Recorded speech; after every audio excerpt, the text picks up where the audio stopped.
Hey, welcome to the Cam and Otis Show. Today we got, man, we're just breaking all kinds of new patterns here at Camden. We got double repeat guests coming on today. We have Dr. Joel Coelho from University of Arizona, episode 14. Man, it's hard to believe it's that long ago. Episode 14. Joel, thanks for being on the show with us today. And thanks for having me. Devon Hankins. Devon was just a few weeks ago, episode 38. And if you haven't checked that one out, you can jump back on that one too, because we talked about some great stuff on that show. But today we're going to shift gears a little bit, and we're going to talk about some agricultural business and what that's doing to our economy, and how our economy in the current state is affecting the agricultural business. And I just think it's really an interesting subject to dive into and real-time effect, because you're seeing meat plants shutting down because guys are getting sick, farmers trashing things because there's no market for them, because restaurants are closed, and all this, that, and the other. And yeah, I just want to throw it to you, Camden, and get this conversation kicked out.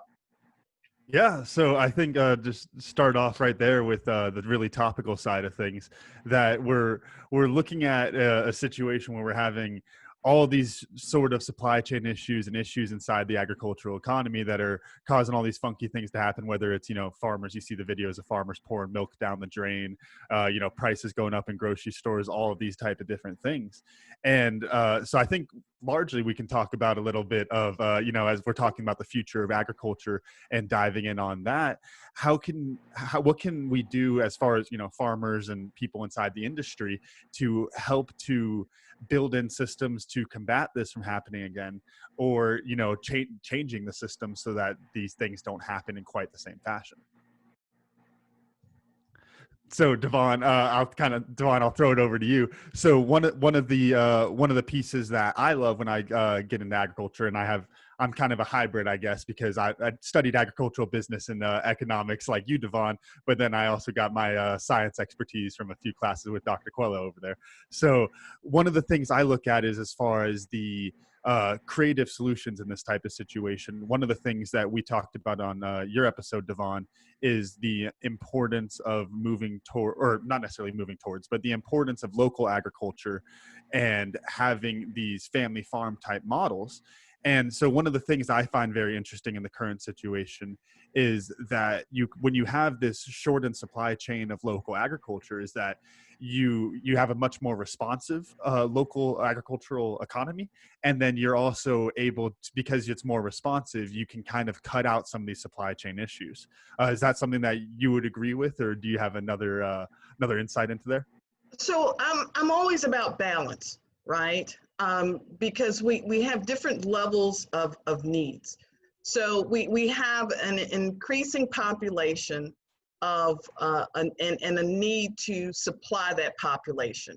And I think that we need to come from a perspective of supplying food for the collective, rather than this perspective of a supply chain that's just geared towards either I'm a domestic producer or I'm producing internationally, and we're looking at exports and imports.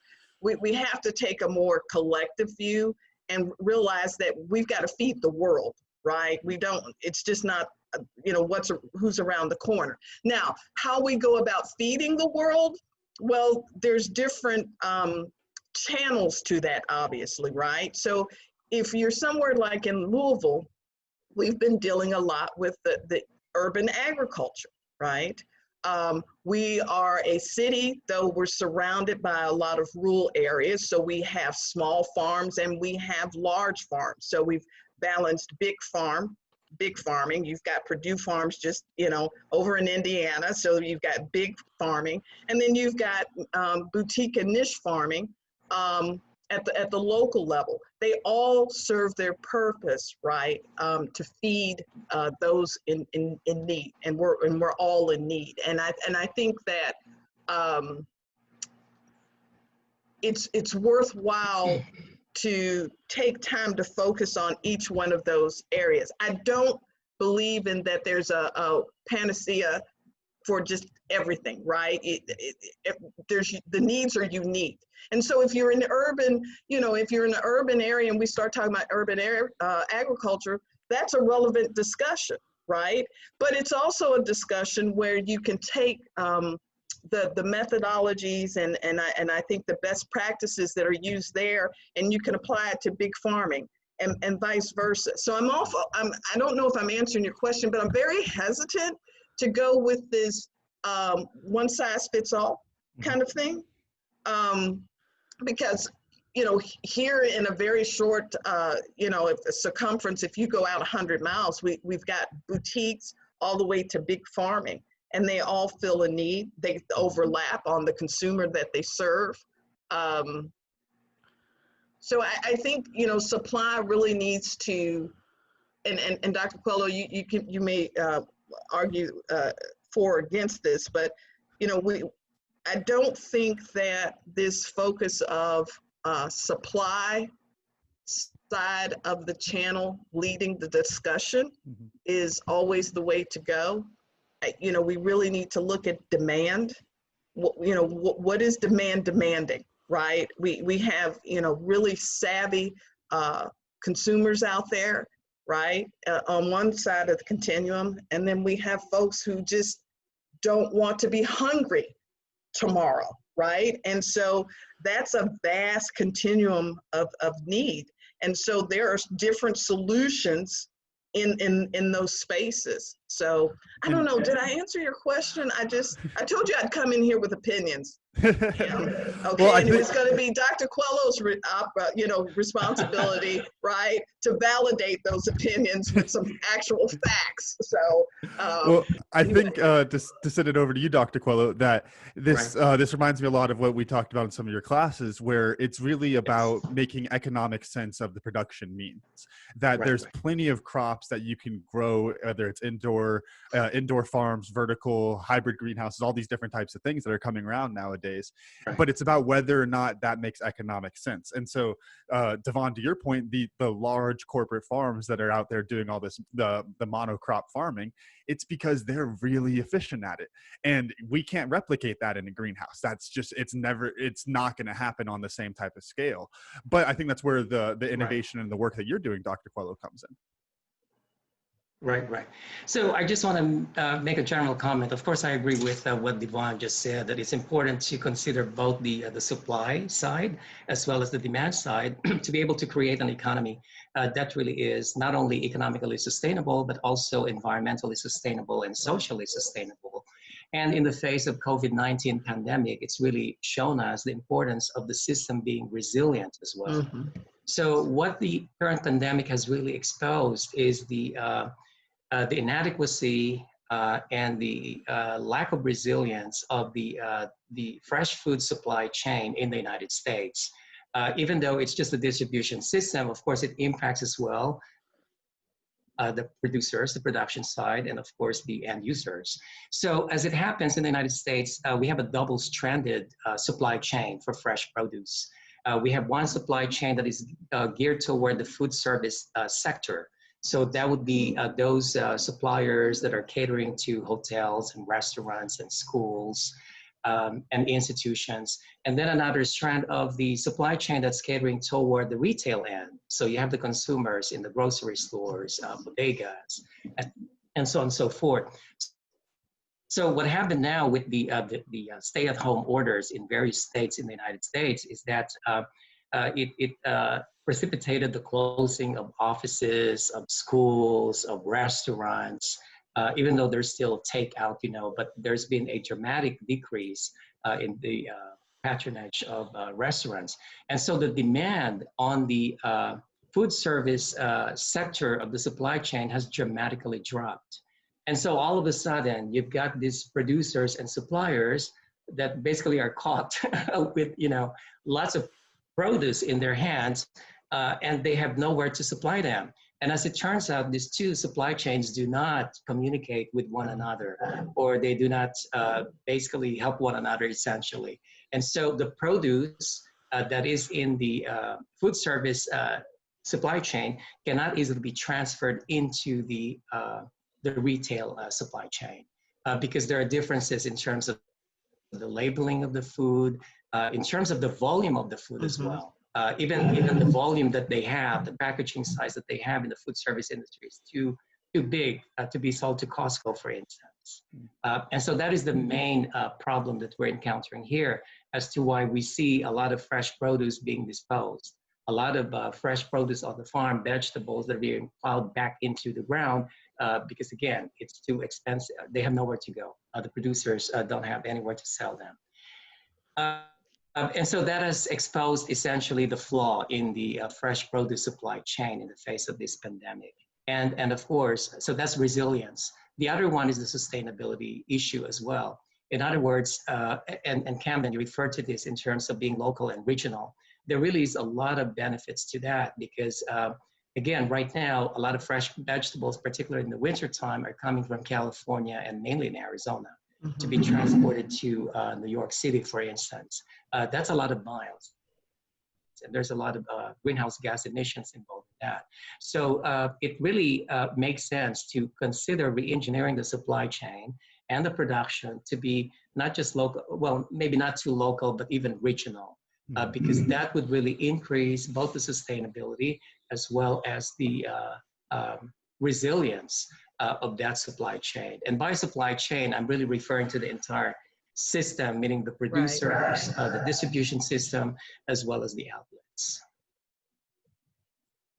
That's really interesting. And you know, it's one of those, it sounds like it's in order to fix the problem, you got to pull everybody into a room and say, you do this, and you do that, which is completely outside of anything that's even feasible to consider. But isn't that what Devon does? I'm on it. I'm on it, Cam. I'm on it. I'm on it. And that's what I was getting to, because with where she was working and in the policy world and having that effect in a small community, that's where I'm curious. And I'll throw it at you, Devon, on the policy side first, but I want Joel to jump in and kind of tell us, you know, on the science and backing economic side. But, you know, if everything starts somewhere with a change, and if we develop a change in a community, then that community, if it's successful, what's the highest form of flattery? Imitation, right? So if I'm seeing it happen in Louisville and I'm in Colorado Springs, how do I make that happen in my town like it's happening there? So I want to toss that to you from a policy kind of perspective, Devon, and just kind of help us understand how we could do that. So it is just as simple as bringing a couple of people into a room. Several years ago, when Kentucky was receiving its antitrust funding from the Big Tobacco antitrust award, Governor Patton at the time started an office called the Governor's Office of Ag Policy. And it was brand new under his administration. And our responsibility was to take the funds that came from the antitrust effort, well, you know, what happened there with the claim and the funds that we would receive, and figure out how do we help tobacco farmers divest from the tobacco farming and enter into other diversified farming opportunities. Okay, so we were really good at producing tobacco, but we had to find production opportunities that would allow, and it was very generational. So we had to figure out, how do you take the farming practices that they're used to implementing, the equipment that they had, and marry it to a production opportunity where the cost of transitioning in wouldn't be too much for them to bear. I say all this to say is that we started looking at supply systems, supply channels, production systems, production channels, and who did we need to bring to the table to have the conversations to make a change like this. This was a huge step change. We're talking about something that was very historical for us as Kentucky, because we were tobacco farmers. That was our culture. And so you're changing a culture as well. Because of my experience having worked for Philip Morris, particularly on the food service side, I had understood that we really had to connect with processors as well, right, Dr. Polo? Once you produce, you can be good at producing, but if you can't get that product to the farm table or the people who help service the, you know, the hotels and the restaurants, it's not going to happen. Right. And so we started having those conversations. It's like, not only did we have to shift production, but you go from growing tobacco to, let's say, blueberries, right?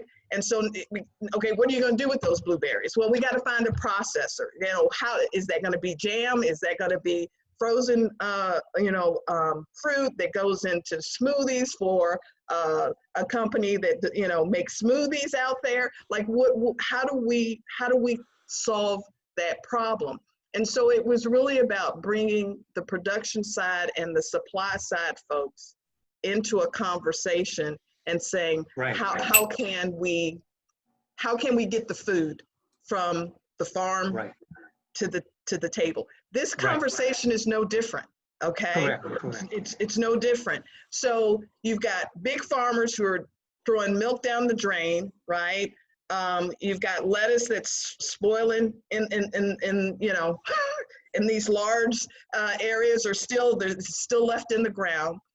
We just need to make, you know, everybody's, you know, we have to connect them, right? Because they're the supply, there is a demand, let's connect it. It's not that hard, it's not rocket science. Somebody's just gotta have to start having conversations.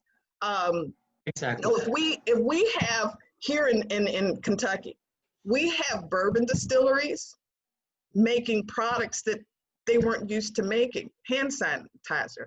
If we can do that, right? Like, you can switch the system if you want to. It's just making sure that you have the people, have the right conversations, you've got the right people at the table. You know, Dr. Polo, I think, you know, when you talk about the companies that are used to working with food service purveyors, right? And the packaging is at such a bulk level that they can't even sell to the Costco's or the Sam's of the world, okay? Yeah. All right, perhaps, okay, but how, like, what's the disconnect? Let's figure out what the disconnect is. Exactly, right. And what, you can't put this stuff in smaller boxes? And I'm not being facetious, like, it is that simple, but it's somebody coming to the other person and saying, knock, hey guys, we've got people to feed, you've got food, let's make this happen. I mean, the pandemic has required not only the ag industry, but many industries to have to reconfigure the way they provide their service and deliver their products. Where the food situation is no different. Right. And Yvonne, you're right. It's not rocket science. And as you pointed out as well, why can't the suppliers for this food service industry just repackage, you know, their bulk produce into quantities that can easily be sold in grocery stores, for instance. Of course, they can do that. The only thing is that they were really caught by surprise with this pandemic and with the shutting down of most of the outlets in the food service industry. And of course, for them to be able to, because we're talking large quantities here of fresh produce, it's not that easy for them to quickly basically repackage their produce and relabel them, and also to establish quick contracts with the retail stores. That's their problem. And meanwhile, they have fresh produce that has a very short, shelf storage. And so instead of them really going bad, then they just give them up. So anyway, but I really completely agree with you that this is an opportunity, really. This pandemic is an opportunity for a whole industry approach in terms of having a conversation, you know, having negotiations so that a more resilient and sustainable food supply chain, including the producers and the outlets, can be produced in the United States and of course worldwide as well. And there is, of course, a big economic incentive that is going to drive this conversation. Because, for instance, the food service part of this industry is worth about $300 billion a year. And there's about 15,000 suppliers that are involved just in the food service part of the industry. And of course, right now, everything is devastated for them. And so it's in their interest really to be part of this conversation and to negotiate and formulate and create a system that is more resilient so that they will be spared in the future from having this historic loss. And, you know, as experts are saying, this is a new normal for us, and COVID-19, hopefully it will go away very soon, but there's a possibility that it may not entirely go away. And there might be some new virus strains going forward that we may encounter. And so, you know, we really have to be prepared as an industry to be as resilient as possible.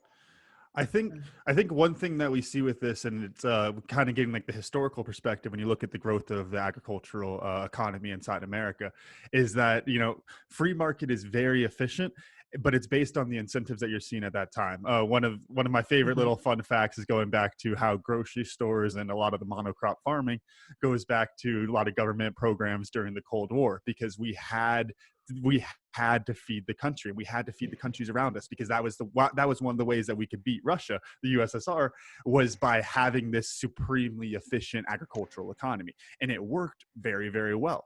But the problem is that you start to have incentives changing over time. But you still have that sort of economic inertia that kind of holds things back. But one of the other interesting, you know, pieces of historical perspective is the economic impact that pandemics can have and other huge crises can have to jar people forward and kind of get rid of that inertia that people are feeling.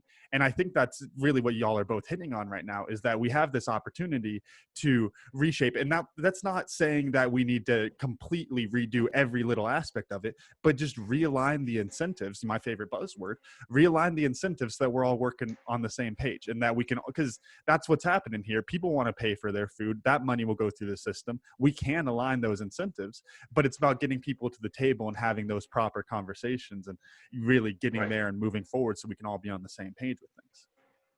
And I think there are truly, you know, like Dr. Coelho has pointed out, yes, there are some challenges. But one thing I know as a policy analyst and having worked in government and on programs, there are always opportunities and solutions that will keep you within the guidelines, but allows flexibility. And people who have put these systems and programs together understand where those spaces are. And that's where you have to begin to connect, right? To your point, by no means am I saying that, you know, we can disregard compliance standards or, you know, supply and production standards, right? Be they legal impact or just the way that, you know, the most efficient way of doing things.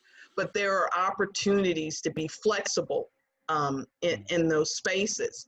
So it's a matter of, you know, having the right people who understand the programs, the incentives, the systems, and figuring out where are those touch points and starting there. You know, and it's not going to be this big grand thing initially, right? But the point is to find the interconnectedness and work on that and move out. And in the meantime, the big structural policy pieces that have to be changed in order to open that channel up wider can begin to happen simultaneously.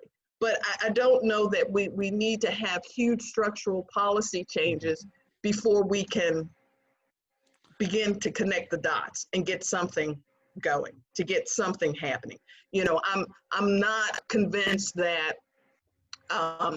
there's no way for us to address conventional packaging just because you're used to providing, you know, products to the food service sector. Like, you can't get me to believe that there's not an organization out there that's not willing to come to the table and figure that out. Because at the end of the day, they need to sell food.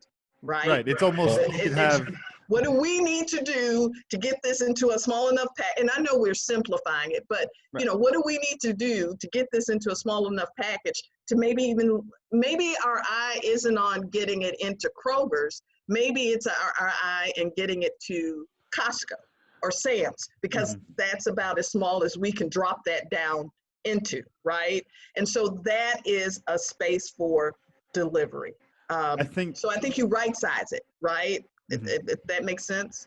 I think to your point that it's kind of one of those things where you have when you have all these different businesses that are struggling with it, like for example, you know, the distilleries that are switching over to making hand sanitizer.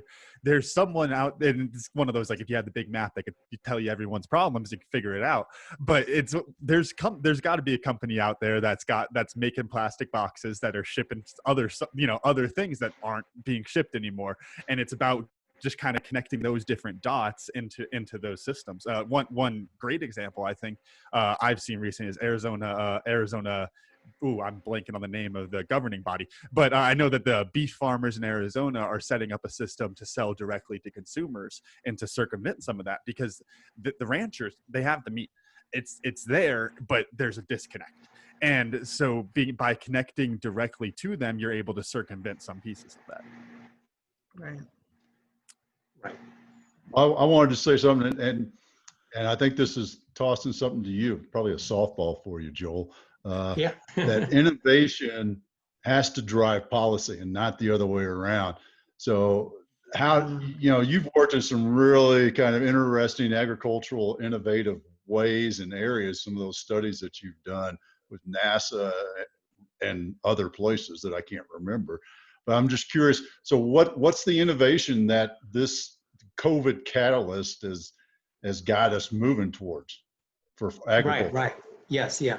And you're right. Policies should be driven by innovation, in addition, of course, to the practical need. Before I answer your question, I just want to kind of like summarize what we've been discussing here. I wrote an article actually, and I apologize for not being able to share this with you before the show. But I kind of wrote an article and addressed this issue of the massive disruption in the supply chain in the U.S. And I came up with 5 guidelines or principles that should be considered in re-engineering America's double-stranded fresh produce supply chain. One is, I already referred to this, is regionally and locally based as much as possible. Of course, that's not going to happen strictly. I mean, there are states that in the winter time, they're just not able to produce vegetables, for instance. And so they have to depend on the other states. And interstate commerce, of course, is not bad at all. It should be encouraged as well. But there has to be that aspiration of being able to build a regional or local system for food production in various regions of the United States. Second is inclusion of small and medium scale producers. Because right now the food supply chain in the United States is pretty much dominated by the super farms or the large companies. And it would be good to include in that mix some small and medium scale producers, because that would increase their flexibility and the rate by which they could react to disruptions such as a pandemic. Third is mixing of food service and retail clients in the chains.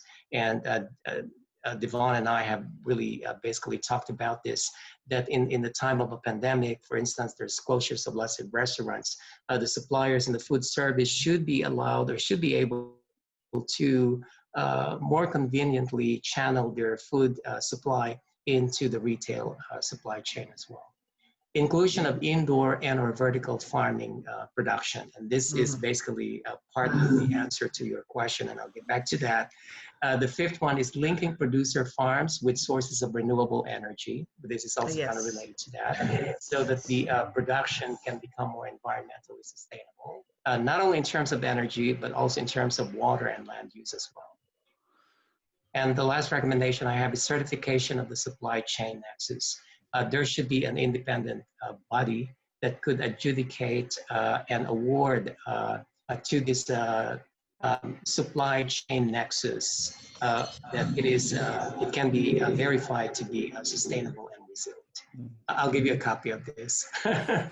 Anyway, but you're right, innovation. So one of the innovative approaches that we've been developing here at the University of Arizona is vertical farming, or a closed indoor farming.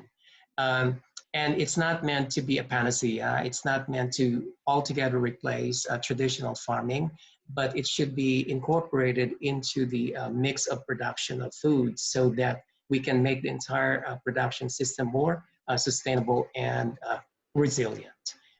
So vertical farming, I think I talked about this last time, is basically a warehouse type of production of food where you're producing food inside a warehouse in shelves that are stacked one on top of another. You may use some sunlight, but typically we use light-emitting diodes as a source of light. We're using hydroponics or aeroponics, so this is a soil-less system, so it's cleaner, less subject to infection from microorganisms. We regulate the temperature, relative humidity, and other environmental factors as well. And so in other words, we're able then to optimize the growth rate and the productivity and the yield of the crops. And the quality as well is maximized. And this is an operation that is completely divorced from or independent of the geography, the weather, the climate.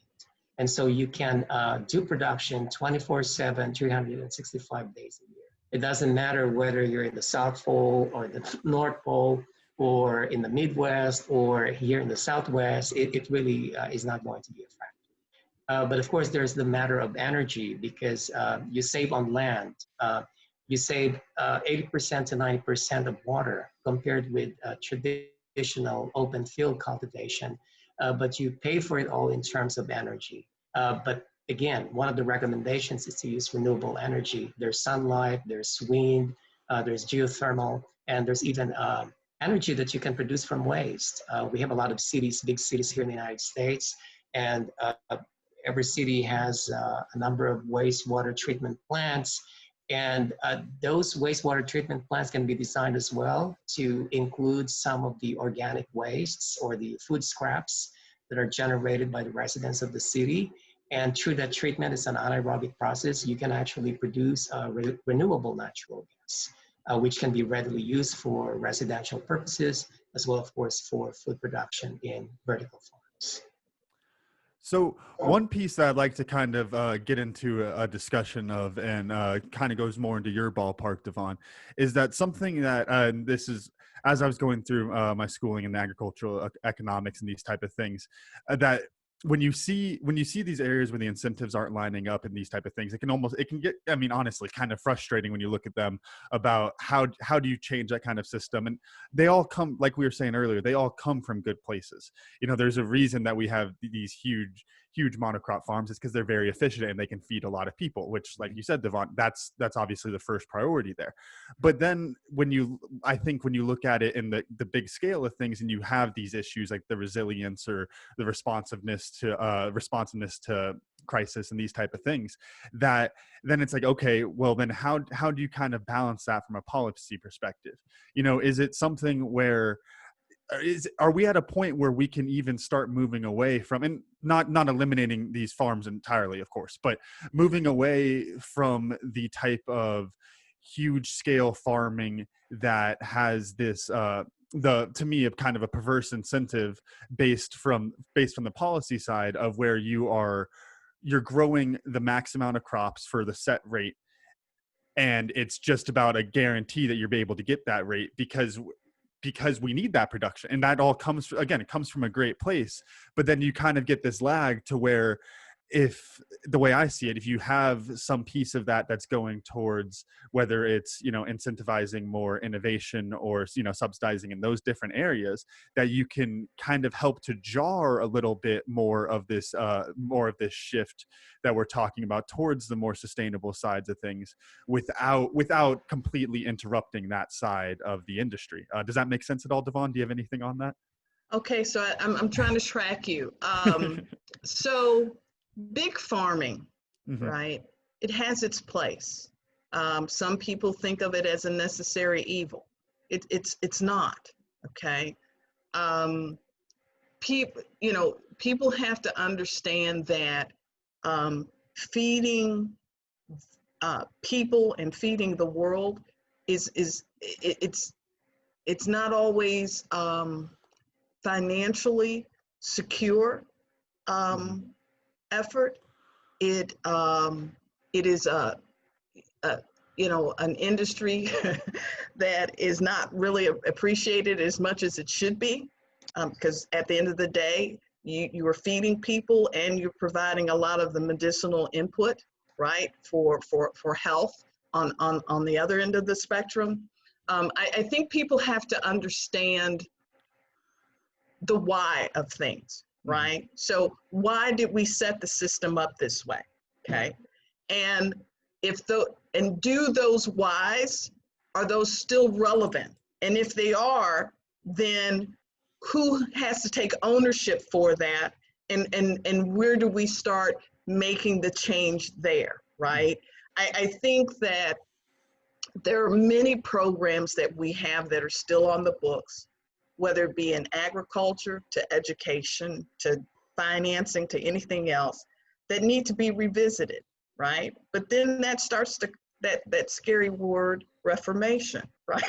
It's like, and reformation is the cousin to change, right? And now you want to change structures, and oh my, and then let's not, forget that we're talking about, farming is a historical, ancestral culture, not only for the US, because we started out as an agrarian culture, right? But the farmers, oftentimes, whether it's a small niche farm or big farming, these are legacy entities. They're no different from any other legacy entity, right? And they're foundational. And I think that when you don't take all of that into, it's not a matter of, it is and it isn't. What's the environmental impact on the soil for big farming? What's the financial impact when you talk about futures? And how, and what's the impact financially when you're talking about how they're funded, right? The incentives that you're talking about. Well, that's all, fine and dandy. But at the end of the day, is it so bad for farmers to want to be profitable? Should they not truly be able to be profitable? And is the system set up for them to be profitable? Well, I would argue maybe not, if we've got to have incentives, right? Why do you have to set up an incentive? What the futures trading, like, why do you have to promise a farmer a certain rate? But yet you use the term free market, right? Like, there's a disconnect there, right? So I think that you're not going to get me to bash big farming any more than I bash, urban farming and boutique farming. They all serve a purpose. If the systems for which they were set up for are no longer serving the purpose that they were intended, then we all have a collective responsibility to go back to the drawing board, right? And figure out, well, let's pivot. But let's not be naive, Cam, right? The way the system is set up benefits people that we know nothing about, right? And so we have to be mindful of that too, because don't think for 1 minute that big farming is not connected to geopolitics, okay? Any less so that niche farming isn't connected to geopolitics, right? And so there's the quote unquote dark side, right, to an honorable endeavor. And so you have to marry that from a policy. You can't do policy and not have politics. And anybody who says that they can, come see me, because I want to understand how they think those two are not married. But so you've got to always understand the political impact of that, right? And so in my mind, and this will probably get me in all kind of trouble, the politics of things is usually the first place where you start to see inefficiency of systems, and it's because it's, even though it's always supposed to be for the greater good of the whole, how you go about getting to the greater good of the whole is not always pretty, right? And so I think that maybe comes back to around for people who see big farming as the dark side of farming. No, I think they're getting a bad rap. They're serving a lot of purposes, some more obvious than others. Okay. You know, do you really want to take down big farming in the US? I don't think so. You know, that's like dismantling your military. You know, I mean, and there I go again. So there's another box. I'm probably in all sorts of trouble at this point. But I mean, that's how I see that, right? Is to begin to have these naive conversations about dismantling big farming in the US. You might as well have the same conversation about dismantling our military structure here in the US, right? I mean, right? So that probably, I lost a whole lot of friends there, but there I said it. So anyway, no, Dr. Quello? If I may, so there certainly is a place for big farming in the United States. And let's not diminish here the accomplishments of big farming in the United States. It's actually the big farms that enabled the United States to become the biggest food producer in the world. And that is a huge accomplishment. And it's really made the United States really a food secure nation in the world. Perhaps it's the most food secure nation in the world. And because of the efficiency of the big farms, they actually helped stabilize the price of food, not just in the United States, but even worldwide, globally. And so the contributions of big farms in the United States really has been tremendous. So what I'm advocating for, however, is a balance, you know, with the big farms. But we don't want the big farms to eat up all of the other farms in America. There's a place for big farms, but there should be a place as well for the medium and the small farms, as well as the new controlled environment or urban farming. So there's a place for everybody. Again, we cannot diminish the impact and the significance and the importance of the big farms. There's a place for them. And so Devon, in terms of the policy, she started with the whys. And that is always very important because that's the reason as to why the super farms really flourish in America is because of the why. And their why is efficiency. There is a need for efficiency in terms of food production to be able to produce so much food and meet the food demand of America and the world, but at the same time do it in a very efficient way, cost-wise, and economically efficient way. But there's a price tag there, and that is the sustainability. And that is a major concern. And this is still not in the radar of a lot of scientists and a lot of farmers, is that the sustainability of the food bowl in the United States really is questionable. And I'm talking about water. So the food basket of the US is centered in the Midwest, and the Midwestern farms, the big farms, are relying on fossil water, which is in the Ogallala aquifer. It's actually ancient water. It's water that's been stored in the Ogallala aquifer for millennia, for centuries. And basically the farms in the Midwest are pumping out this water. And the rate of recharge of this water is vanishingly small. So in other words, the water that's being used by a lot of super farms in the Midwest is non-renewable water. And that is a big concern. When is it gonna run out? Some experts have made the estimates, perhaps at the end of the century or a little after the end of the century, but that's still far away. That's not gonna happen in our lifetime, but we have to think of future generations, of course. So this should come in as variables, as factors. This should come into the conversation about setting policy. Again, the goal is not to eliminate the big farms because again, they're very efficient, but again, to come up with the right mix of sizes of farms and types of farms to make food production in the United States and the rest of the world as well, efficient, but at the same time, environmentally sustainable and resilient that could withstand disruptions such as by pandemics as we see them today.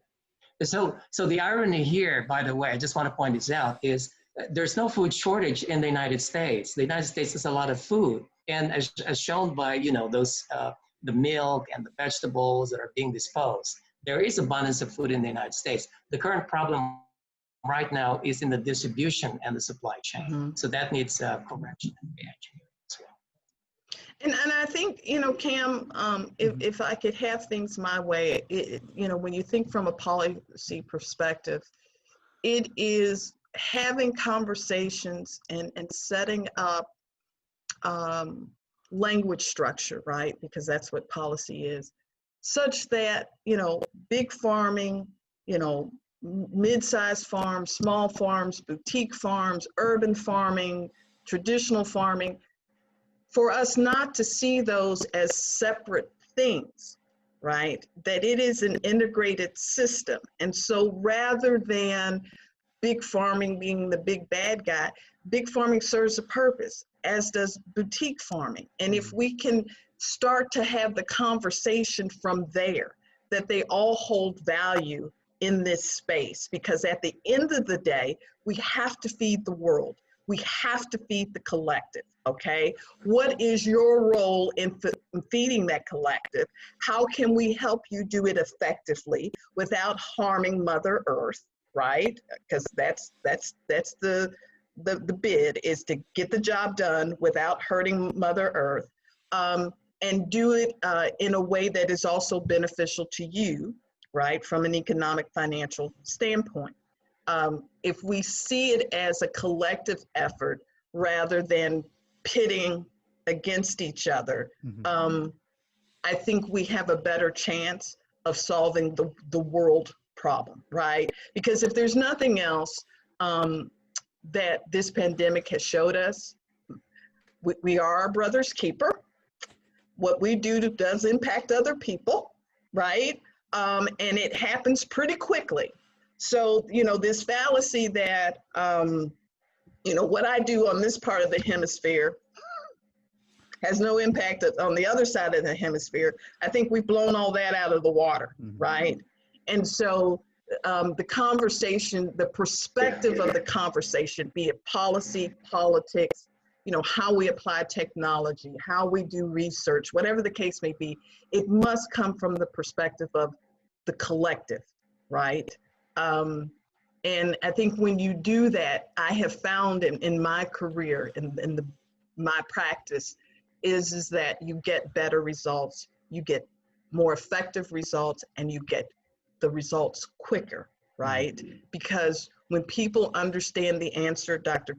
Correll, to the why, and they are in agreement, and they understand that they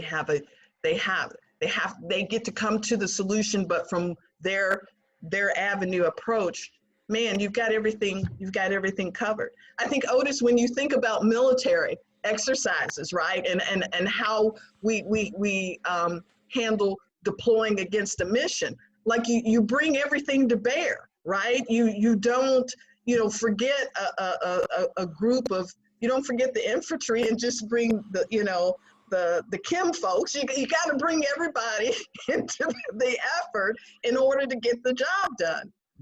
And so we have to have, Cam, the conversation has to be a collective conversation, because this is a collective issue, okay?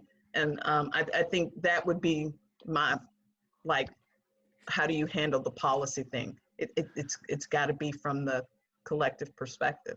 And my quick tidbit on that before you jump in, Dr. Coelho, is just as you're going through and talking about all these different players inside of it, one of the things that came to mind for me is that also one of the, I guess you could call it inefficiencies that we get a lot of the time, is that labels aren't very good. There's a lot of different labels out there and they're very blurry. And I can think of all sorts of different examples of, you know, and not to pull out any specific policy and try to trash it or anything like that, but of trying to help one group of folks, and then a different group of folks are able to get into that because the label didn't quite work out right. I mean, well, easy example, the LA Lakers getting small business fund, you know, like little things like that where it just doesn't quite line up. But that's why you have to be able to look at it in the grand picture of things, not just say, I'm going to help family farms. It's like, well, because my family farm works for Tyson. Like you could have all sorts of different issues inside of that. Those lines get really blurry. Right. Yeah. I just want to interject here another innovation because Otis asked me about innovation. So one is urban farming, vertical farming, controlled environment agriculture. The other one that's really in the pipeline right now is what's known as cultured meat or lab-grown meat or cell-based meat, or I think the preferred term right now is clean meat. Mm-hmm. So this is the tissue cultured meat that's produced in the lab. So this is really actually made of authentic and genuine animal cells. These are beef cells. These are nothing synthetic. So there are two steps in the process. One is to mass produce the cells in the lab in a culture broth. And then the next step is to organize the cells so that they would assume the structure of an actual meat tissue in terms of the morphology, in terms of the composition, the layer of fat, the layer of muscle fibers, and so on and so forth. And then, of course, there's the taste, and there's the level of juiciness, and the right texture, and so on and so forth. So this is under a tremendous investigation right now, and there's a lot of investments that's being poured into this because the benefit of this is going to be much more sustainable because right now livestock production is responsible for about 17 to 18% of greenhouse gas emissions worldwide. And also they're responsible for, I think, up to 80% of the deforestation in the Amazon. So it's not a clean process and it's not a sustainable process right now, but everybody loves to eat meat. Well, not everybody, but I do. A big percentage of the global population. And so these entrepreneurs and these innovators are trying to find a more sustainable way of producing meat. But there are hurdles currently. One is that the culture broth that they have to use to be able to grow the cells and to essentially assemble the tissue uses serum, animal serum. And that is very expensive. I checked and I think it's about $400 for 500 milliliters. And that is why the first lab-grown burger that was produced, I think this was back in 2015. Do you know how much it cost? It cost about $330,000. But that's 5 years ago. So now they've been able to significantly lower down the price. It's still high, but it's coming down. And they're doing this not just for beef cells, but also for chicken and fish cells as well. And so one strategy that they've adapted in terms of kind of circumventing the high price of animal serum is to look at combinations of various plant-derived nutrients to be able to mimic the formulation of the animal serum that they then can use to grow these cells. So I think that this is a very promising innovation. And of course, there's already a backlash in the livestock industry because they would like to make a differentiation between this product. I think that in certain states, there's been some legislation that's been proposed that they should not call this lab-grown meat as meat. But anyway, I'm sure that that will be settled later on. In general, because of the promise of sustainability, I support this innovation. Mm-hmm. And again, the goal there is not to replace, of course, the beef industry or the livestock industry, but it's just, again, to add another mix into it. So that we're not putting our eggs in one basket, so to speak, but we have a greater mix and diversity of food that is available toward greater sustainability and resilience. Well, I'm thinking you give me a call when you get that Wagyu beef figured out, and yes. we get it down to reasonable price, not Wagyu beef price, but good reasonable price. Now, throw some lab-grown elk back straps. I think right now their level of accomplishment is in the stage of sloppy joes and chicken nuggets. Not yet in terms of Angus beef and all of those beef cuts. All right. Well, hey, I want to thank y'all both for joining us today. And yeah, I'm going to kick us off with what I learned. And as always, my list is rather long, but I tell you what, the one that Joel threw out there kind of as that nugget of knowledge towards the end about the ancient waters, what's going on in the Midwest. Here I am, Mr. Naive. I'm thinking, hey, it rains. it doesn't work that way. But yeah, the fact that that is, they're pumping the water out of the ground, and it's, you know, it's just like oil. There's only so much down there, and it takes a long time to get that stuff. So yeah, that's what I learned. Devon, how about you? What'd you learn? Wow. I think I'm really impressed with Joel's work and the things that he's been working on. I love the innovation pieces, you know, something as simple as the meat that they're working on. You know, we've kind of laughed tongue in cheek about, you know, they're at the sloppy Joe stage, but I think it's back to that point of, you know, there is not just one solution to the problem of feeding the collective, and we have to be open-minded about something as, you know, seemingly off the wall, right? As developing food in a lab or growing food in closed areas, right? And so you know, I don't know if that's anything that I've learned, but I'm happy to know that we've got advocates in the space that are continually thinking about, you know, what's the next possible solution to this ongoing issue that will never end. How do we feed the collective? Joel, how about you? Well, I appreciate, of course, our discussion here, but Devon, I really appreciated the you know, the mind frame that you emphasize in terms of policy making, is that basically it's all hands on deck approach. It's all of the stakeholders coming together and having this ongoing discussion and negotiation to come up with a policy that works for everybody. I think that's important. That's our goal, is to come up with a policy that will meet the needs for efficiency, productivity, sustainability, and resilience, but at the same time works for all of the stakeholders. Agreed. Camden. I learned that when I'm trying to do my multivariate problem solving, I need to make sure I give big farms a little bit more credit on that. I think and that's something I love my multivariate problem solving. I love thinking about these crazy complex problems, but I think, Devon, you checked me pretty good on that. I need to make sure I'm giving them a lot more credit than than I think I do when I'm trying to think of some problem solving over here.